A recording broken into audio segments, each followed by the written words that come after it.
ओम श्री परमात्मने नमः। नमस्कार, मैं नीरज लोहान। आप सभी का स्वागत है हमारी श्रीमद् भगवत गीता की क्रमबद्ध व्याख्या श्रृंखला में। गीता केवल पढ़ने और सुनने का ही ग्रंथ नहीं है, यह एक जीवन जीने की कला है। हे प्रभु श्री कृष्ण, हमें सत्य और असत्य में भेद करने की बुद्धि प्रदान करें ताकि हम जीवन के वास्तविक स्वरूप को पहचान सकें। जय श्री कृष्ण। पिछले वीडियो में भगवान श्री कृष्ण ने अर्जुन को समझाया कि सुख दुख, लाभ हानि और जीवन की हर परिस्थिति अस्थायी है। उन्होंने कहा, जो व्यक्ति इन परिस्थितियों में संभाव रखता है वही अमृत का अधिकारी बनता है। लेकिन अब एक नया प्रश्न उठता है, यदि सब कुछ बदल रहा है तो ऐसा क्या है जो कभी नहीं बदलता? सत्य क्या है और असत्य क्या है? आज भगवान श्री कृष्ण इसी रहस्य का उद्घाटन करेंगे। यदि मैं आपसे पूछूं, आपका शरीर 5 वर्ष पहले जैसा है, तो उत्तर होगा नहीं। 10 वर्ष बाद भी ऐसा ही रहेगा?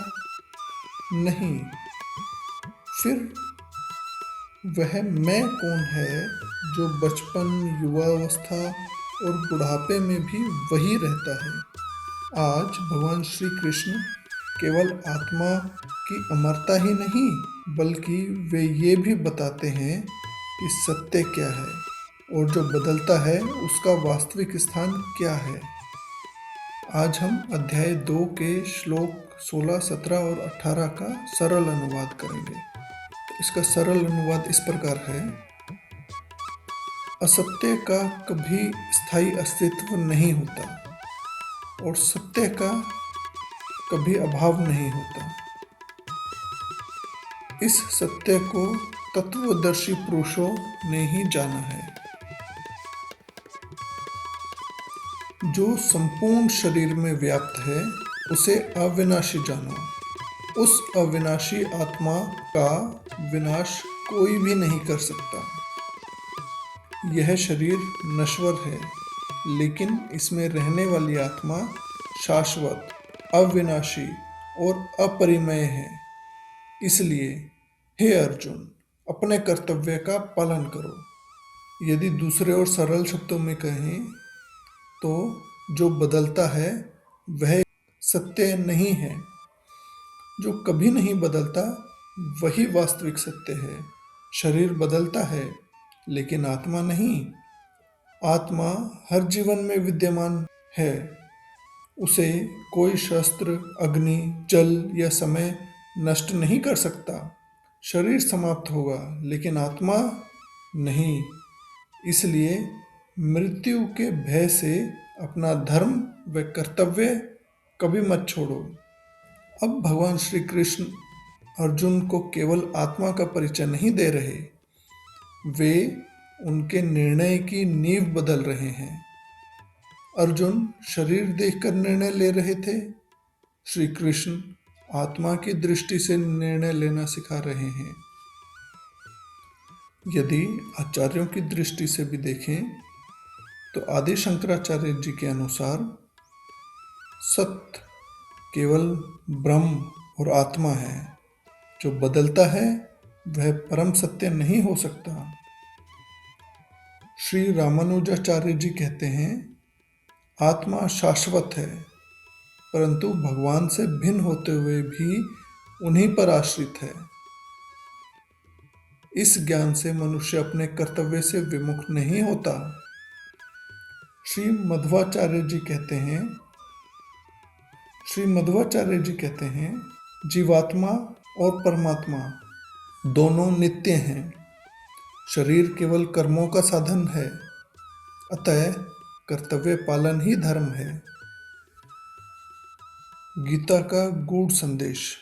भगवान श्री कृष्ण हमें एक महान सिद्धांत देते हैं, जो बदलता है उसे पकड़कर मत बैठो।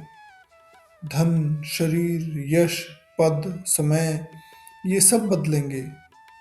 यदि अपनी पहचान इन्हीं से जोड़ोगे तो हर परिवर्तन तुम्हें तोड़ देगा। लेकिन यदि अपनी पहचान आत्मा से होगी तो परिवर्तन तुम्हें हिला भी नहीं पाएगा। आधुनिक जीवन में प्रयोग। आज लोग अपनी पहचान नौकरी, वेतन, सोशल मीडिया, सुंदरता और पद से जोड़ लेते हैं। जब इनमें परिवर्तन आता है तो व्यक्ति टूट जाता है। गीता कहती है, अपनी पहचान अपने मूल्यों, चरित्र और आत्म स्वरूप से जोड़ो, तभी बाहरी परिवर्तन तुम्हारी आंतरिक शांति को नहीं छीन पाएंगे। यदि मनोविज्ञान की दृष्टि से भी देखा जाए तो आधुनिक मनोविज्ञान बताता है कि जिन लोगों की पहचान केवल बाहरी उपलब्धियों पर आधारित होती है वे असफलता और आलोचना से अधिक प्रभावित होते हैं। गीता इससे भी गहरा संदेश देती है, अपने भीतर एक ऐसा आधार खोजो जो परिस्थितियों से परे हो। यही आंतरिक स्थिरता है जिसे इनर स्टेबिलिटी कहते हैं। आज चिंतन करते समय अपने आप से पूछिए, क्या मेरी पहचान मेरे पद से है या मेरे व्यक्तित्व से? यदि कल मेरी नौकरी, धन या प्रसिद्धि बदल जाए तो क्या मैं वही व्यक्ति रहूंगा? आज अभ्यास करते समय 5 मिनट शांति से बैठिए। एक कागज पर 2 स्तंभ बनाइए। पहला, जो बदलता है। दूसरा, जो मेरे भीतर स्थायी है। मेरे मूल्य, मेरा विवेक, मेरी करुणा, मेरा सत्य। देखिए आपका वास्तविक आधार किसमें है। आज हम सब ये संकल्प लेते हैं कि मैं आज से अपनी पहचान नश्वर वस्तुओं से नहीं, अपने शाश्वत आत्म स्वरूप और श्रेष्ठ मूल्यों से जोड़ने का प्रयास करूंगा। आज का गीता सूत्र, जो बदलता है वह साधन है, जो नहीं बदलता है वही साध्य है। इसी को यदि दूसरे शब्दों में बोला जाए तो शरीर नश्वर है, आत्मा शाश्वत है। यही गीता का सनातन सत्य है। आज भगवान श्री कृष्ण ने हमें 3 महान सत्य बताए हैं। असत्य कभी स्थायी नहीं होता, आत्मा अविनाशी है, शरीर नश्वर है। इसलिए मृत्यु का भय कर्तव्य में बाधा नहीं बनना चाहिए। लेकिन अब एक नया प्रश्न उठता है, यदि आत्मा को कोई नष्ट नहीं कर सकता तो क्या उसे कोई जला सकता है? क्या जल से भिगोया जा सकता है? इन्हीं अद्भुत प्रश्नों का उत्तर भगवान श्री कृष्ण अगले श्लोकों में देंगे, जिसे हम अपनी अगली वीडियो में कवर करेंगे। यहाँ से आत्मा के दिव्य और अविनाशी स्वरूप का और भी विस्तृत वर्णन होगा। यदि यह वीडियो आपके जीवन में स्पष्टता लेकर आया हो तो इसे अपने परिवार व मित्रों के साथ अवश्य साझा करें और हमारी क्रमदर श्लोक क्रमबद्ध गीता यात्रा से जुड़ने के लिए इस चैनल को लाइक और सब्सक्राइब करें। इसी के साथ मैं अभी के लिए अपनी वाणी को विराम देता हूँ। जय श्री कृष्ण। हरि ओम। नमस्कार।